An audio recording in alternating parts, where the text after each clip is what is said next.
Samedi 31 mai, 20h15, dans la salle de spectacle de la Croisée des Arts, et ce dans le cadre de la 3e édition de Balade au fil de l'art, retrouvez Onirica.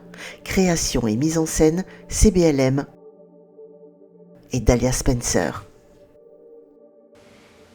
Alors, CBLM, de ton nom d'artiste, une artiste visuelle qui nous propose donc du collage numérique, si j'ai bien compris. C'est ça.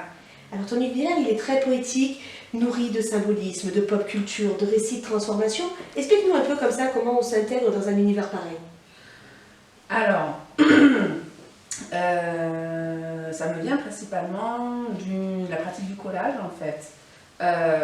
Quand j'ai commencé à faire des collages, je cherchais à représenter des symboles et en fait le fait d'utiliser des images sorties de leur contexte me permettait en fait de créer une composition remplie de symboles. Et par rapport le numérique, c'est une extension en fait de mon travail en tant qu'artiste collagiste purement traditionnel, donc avec les magazines, etc. Et ça te permet peut-être en fait d'aller chercher monts et merveilles finalement sur internet, c'est ça? Oui, c'est ça. J'ai beaucoup plus de choix forcément sur internet. Il y a évidemment une question, tout ce qui est droit à l'image, etc. Donc il y a évidemment aussi toute une exploration que je compte faire aussi avec mes propres images, tout ça.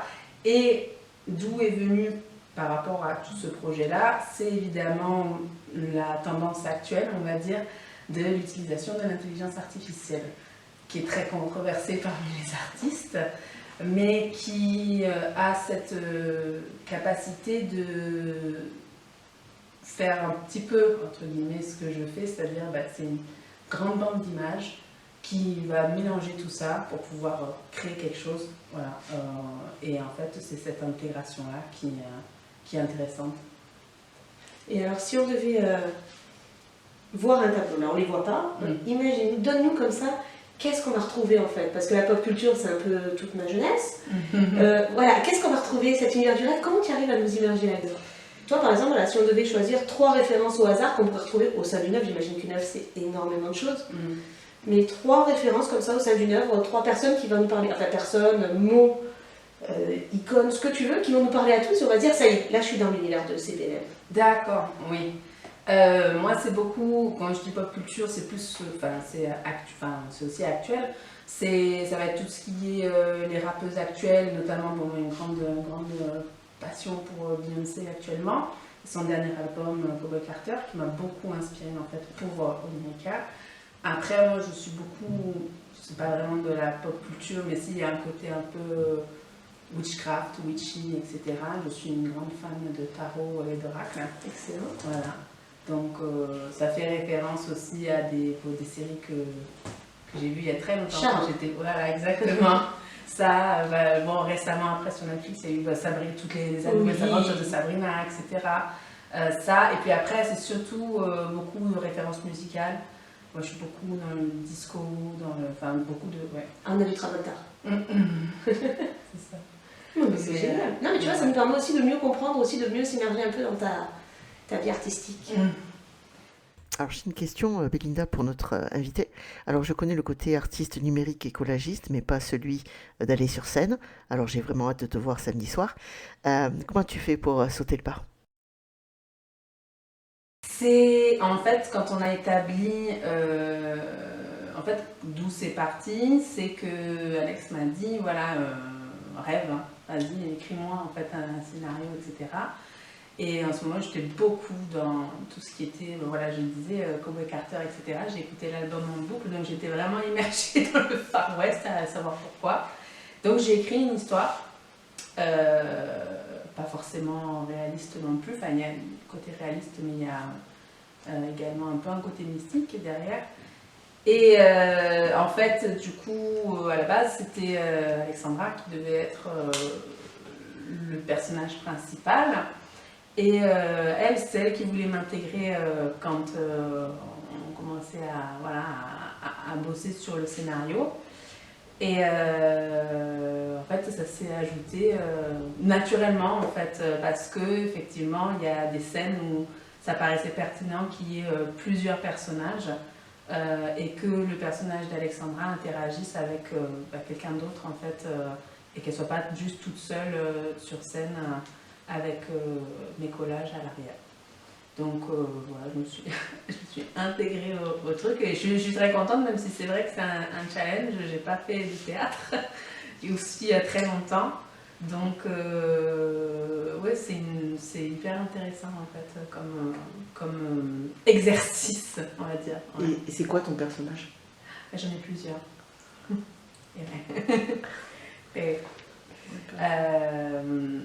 J'ai le personnage d'une pasteur, le personnage d'une gérante d'un salon casino et d'une chamane. Voilà. Et côté professionnel, qu'est-ce qu'elle t'a apporté? Ah, beaucoup pour le coup, parce que c'est vrai que ce projet-là, on l'a vraiment poussé à fond et je pensais pas qu'on irait jusqu'à faire un spectacle complet, mais en fait je pense que le projet il nous a un peu... il nous a tellement emballé ce projet qu'à force en fait on disait on vise, entre guillemets on vise haut, et c'est elle qui me permet de dire non mais allez on va plus loin, on va plus loin, on va plus loin. Ce qui n'est pas forcément mon cas, parce que moi j'ai encore du mal à me mettre en avant en tant qu'artiste, donc faire ma pub, etc., c'est un peu compliqué, et du coup elle me permet ça, et également évidemment dans tout ce qui est la réflexion purement artistique sur le projet qu'on monte, etc., où on est, c'est vrai qu'on est très connectés toutes les deux, parce qu'on a on a les mêmes références, donc c'est vrai que on va penser à ça, c'est très fluide en fait, la manière dont on a de bosser. Alors, Alexandra et toi, c'est une rencontre pas prévue, et une rencontre qui a très bien fonctionné. Raconte-nous un peu. Alors, on s'est rencontrés lorsque plusieurs artistes féminines, des artistes femmes, on s'est rencontrés à ce moment-là, puisque Alexandra devait faire une prestation vocale, et que moi, on m'avait demandé de participer pour faire ce que je fais, donc un collage, et on s'est rencontrés à ce moment-là, et en fait, on avait été mis ensemble pour la première édition de Balade au fil de l'art. Et en fait, ça ne s'est jamais fait parce qu'il y a eu la pluie, l'orage. Voilà, c'est ça. Oui. Donc la première édition a été ratée. On ne s'était pas encore rencontrés à ce moment-là, oui, c'est ça, c'était la deuxième année, c'est ça. Et on s'était revus l'année dernière, il me semble, je ne sais plus, j'ai plus la notion du temps, mais on s'était revus pour cette exposition, et à ce moment-là, donc Alexandra me dit, en fait, il faudrait qu'on fasse quelque chose pour Balade au fil de l'art. Donc moi, je devais faire une performance artistique, donc j'ai fait un collage en live, et avec Alexandra de m'accompagner sur les chansons. Et en fait, on a commencé à collaborer comme ça. Quand elle m'a dit, il faut que tu m'envoies un peu ton style musical, qu'est-ce que tu écoutes pour que je vois un peu ton univers. Et en fait, c'est vrai qu'elle m'avait dit, après coup, elle m'a dit, je ne m'attendais pas à ce que tu me sortes des références que moi-même je connaisse par rapport au fait que je suis un petit jeune. Voilà, mais il y a un petit écart, c'est vrai que très vite, ça peut prendre de l'ampleur. C'est ça. C'est vrai que moi, j'étais dans une période très rap féminine américaine, mais voilà, j'écoute de tout, et en fait c'est comme ça qu'on a commencé à collaborer, et suite à la deuxième édition donc, de Balade au fil de l'art, on a parlé après avec les organisateurs en disant ce serait bien que ça nous aide pas trop comment dire, à l'endroit où on était, on trouvait qu'on n'était pas assez bien mis en avant, on était un peu caché, donc c'est vrai qu'on n'avait pas eu trop de monde, on a eu du monde, mais pas trop. Et du coup, après en discutant, on s'est dit ce serait bien de faire une nocturne pour Balade au fil de l'art, etc. Et de fil en aiguille, du coup, on a été choisi pour faire cette fameuse nocturne, et donc après, on a travaillé sur ça, voilà. Et c'est vrai qu'au fil du projet, en fait, ça a pris de plus en plus d'ampleur, en fait, voilà. Parce qu'à la base, le projet, c'était pas du tout ça, et c'est ça qui est drôle, en fait. Vu que vous avez une salle à 420 places, vous pouvez prendre de l'ampleur. Oui. Dahlia Spencer, moi ça fait un petit moment que je te vois chanter, je dois avouer, plus longtemps que ton acolyte. Et tu as un univers qui est bien à toi. Parle-nous un peu de ce parcours déjà qui est atypique et puis qui a fait cet univers. Eh bien, en quelques phrases, j'ai toujours aimé chanter en fait, depuis que je suis toute petite. Et donc, je me suis essayée, on va dire, à tous les styles. J'aime tous les styles. J'ai fait autant du jazz que du métal, que de la variété, que de la comédie musicale, de l'opéra, retour au jazz, du rock variété. J'ai pas essayé le rap, mais j'ai formé des petits jeunes à faire du rap, mais j'aurais bien aimé faire du rap. C'est le seul truc que j'ai vraiment pas fait. Et dans mes compositions, en fait, je suis plutôt une amoureuse de l'univers du jazz. Mais je tente de plus en plus à aller vers, bon ça reste du jazz, hein, le smooth jazz, un peu comme une de mes idoles qui est Shadé en fait.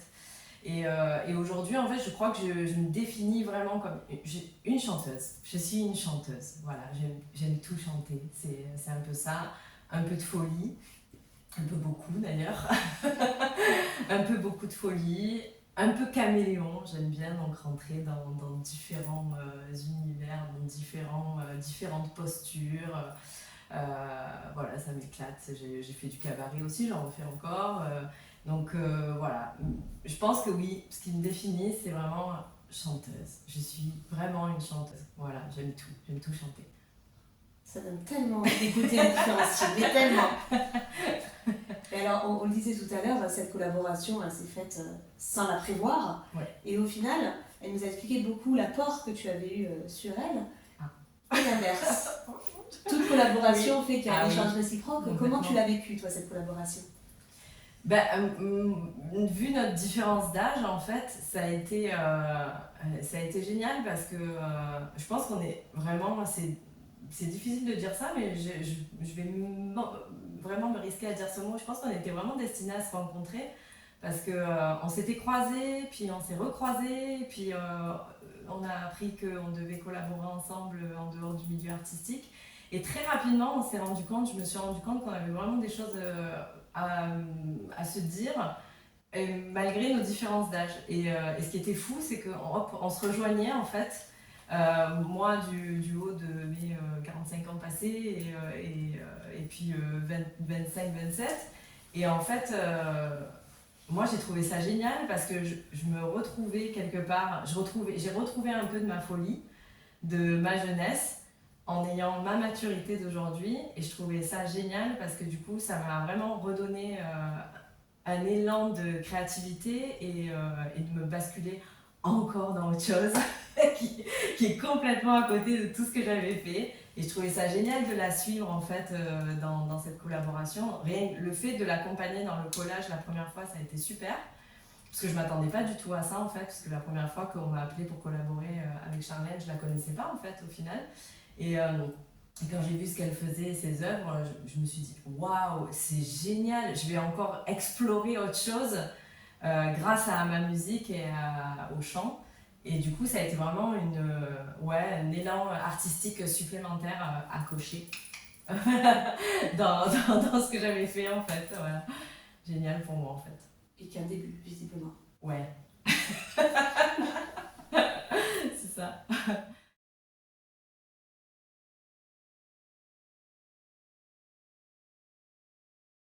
Donc, pour cette 3e édition de Balade au fil de l'art, vous avez pour vous la salle de spectacle à 20h15 samedi soir, et vous proposez donc un projet qui a été créé sur mesure et qui va être présenté pour la première fois. Oui, c'est ça. Donc ce sera Onirica. Parlez-nous de la création de ce projet, ça a l'air futuriste, ça a l'air onirique, ça a l'air mystique, ça a l'air génial. Racontez-nous. Tout ça. Alors, c'est parti qu'à la base, donc après le feedback qu'on a fait de la 2e édition de Balade au fil de l'art, on s'est dit ce serait bien qu'on soit toujours en extérieur. On était parti, à la base on devait être en extérieur. On a eu une proposition. Voilà.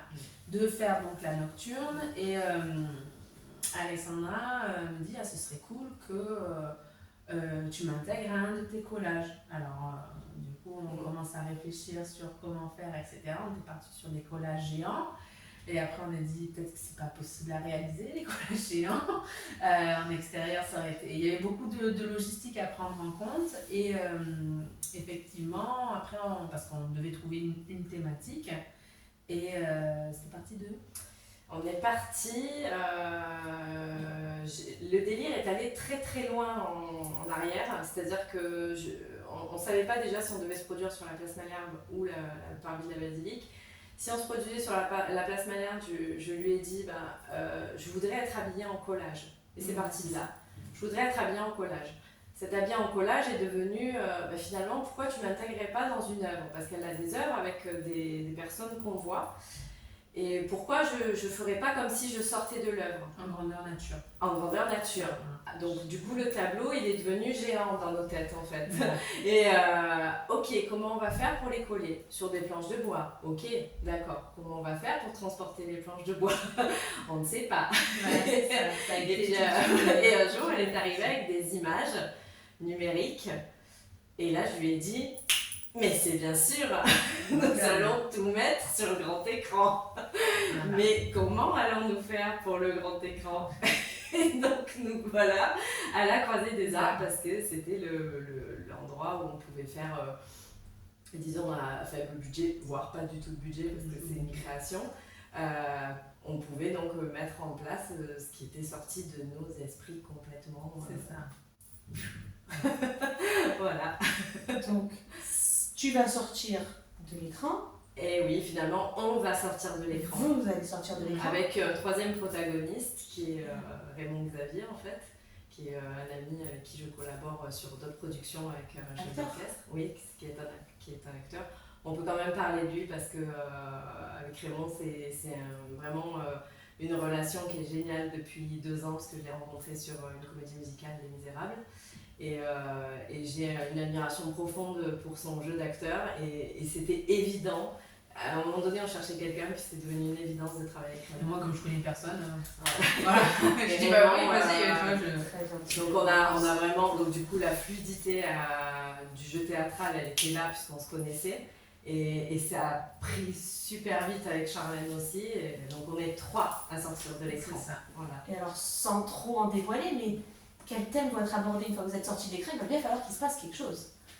La grande thématique, c'est la femme. Voilà, parce que j'avais proposé de faire un quadriptyque. Si je devais sortir des tableaux, je lui disais, il faudrait... c'est quand même toi qui avais proposé les couleurs en fait. Parce qu'elle avait des couleurs et des thèmes dans sa tête qui étaient vraiment très distincts.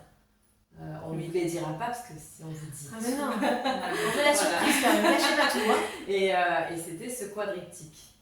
Et aussi de tes rêves d'enfance en fait, d'adolescence. Oui, il y a beaucoup de choses de ça, effectivement. Ouais. Et qui est-ce que vous interprétez des rôles? Est-ce que tu joues ton propre rôle? Comment ça se passe un petit peu? Non, on interprète des rôles, parce qu'on est vraiment parti très loin du coup. Du coup, du coup, c'est vraiment devenu une histoire. Une histoire. Voilà, que vous mêlez vos arts. Exactement, voilà. On mène les arts, mais on peut dire que quand même, nous on se dit, l'acteur principal, c'est l'écran. C'est l'écran. Voilà. C'est humble. Compte tenu que derrière l'écran, il y a quand même vous. Oui, surtout Charlène en fait. C'est vrai que. Après, c'est vrai que c'est une. Enfin, moi je le dis, moi je dis c'est surtout Charlène parce que c'est important, le travail il a été fait. La création, créer de l'art visuel, enfin moi à côté, ma contribution, je la trouve secondaire. Bien sûr, pour accompagner les images, il fallait de la musique, donc voilà. Donc voilà, moi, et ça a fusionné très rapidement parce qu'on adore les mêmes mondes, on adore les mêmes univers et les mêmes codes et tout fusionné dans nos têtes en fait, tchac quand il y en avait une qui parlait, boum, notre attrapé l'idée, ah oui mais clac et en fait ça s'est fait comme ça, mais pour moi quand même ma partie je la reste secondaire, vraiment c'est pour moi elle a quand même porté le projet vraiment voilà. Merci. et ce projet qui a l'air d'une tellement belle envergure, qu'est-ce qui va devenir après? En fait, comme je disais tout à l'heure, c'est vrai que c'est surtout, pour le coup, je dis que c'est moi qui prends le projet en tant que création, mais c'est vrai que Alexandra porte beaucoup au niveau du reste, parce qu'elle a une vision qui est encore plus large que moi, parce qu'elle a forcément plus d'expérience que moi, parce que tu avais déjà un spectacle. Ouais, en fait, déjà la partie prod, en fait, je l'ai plus ou moins pris en charge de manière, ça se fait naturellement, en fait.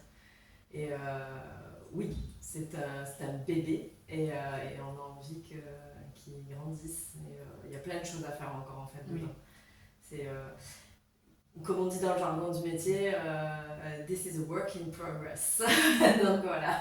Donc c'est un beau bébé, voilà, comme on dit dans le jargon aussi. C'est un beau bébé, mais on peut, comme une pièce de bois qu'on a sculptée, on va pouvoir encore le sculpter, le limer, l'améliorer et le faire tourner. Le faire tourner, exactement. C'est notre rêve, notre but, pour rester dans le même vocabulaire. C'est ça. Et alors on a l'impression qu'il y a quand même une ambiance un peu machine versus humain quelque part. Est-ce que pour vous, il y a un qui va prendre le dessus un jour peut-être, on ne sait pas? C'est une très bonne question. Moi je ne répondrai pas. Parce que si on répond... non. On fera peur à tout le monde, non? Oui, voilà, c'est ça. Non, pour le coup, c'est très intéressant parce que tu as une vision, moi j'en ai une autre et je pense que c'est une question de génération. Et c'est encore une question de référence, comme on disait, et on parlait de pop culture tout à l'heure. Parce que je t'ai initiée à ChatGPT en fait, un peu. Oui. Et Sandra n'était pas du tout à l'aise avec ça. Moi non plus, je n'étais pas du tout à l'aise avec ça. On a eu beaucoup de conversations en fait sur des réflexions parce que ça va plus loin bien évidemment en disant le pitch et c'est ça qui est super. C'est-à-dire que du coup ta question elle nous réconforte dans le fait qu'on a super bien fait le pitch parce que du coup oui.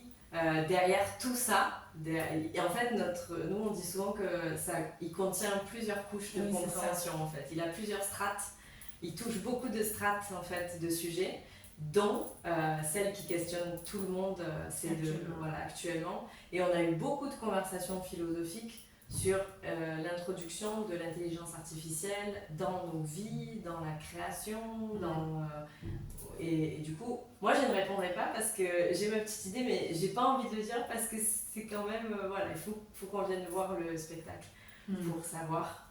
Et parce que quelque part on a emmené une réponse en fait. Oui, on a emmené une réponse. Oui. Moi je ne dirais pas. Une réponse. Oui. J'allais continuer. En fait, après, je me suis dit, je vais peut-être trop en dire, donc je vais garder le mystère. Pour tous les âges? Oui. Ils n'auront pas le même niveau de lecture. Je pense qu'il va y avoir énormément de niveau de lecture. Mais des belles images et du chant, du théâtre, ça a l'air prometteur. À partir de 7-8 ans, oui. Avant, c'est qui ne viennent pas vous chercher directement pour vous décoller du tableau. Voilà. Voilà, c'est ça. Oui. Non, c'est quand même à partir de 7-8 ans. Oui. 6 à 8 ans, il va venir. Donc voilà. Donc, oui, c'est... Puis oui, en même temps, c'est bien parce que c'est pas la vision qu'on attend. Enfin, voilà, c'est plein de choses. Ça va peut-être faire un retour qui va être terriblement différent. C'est ça. Et puis c'est vrai que Alex m'a beaucoup...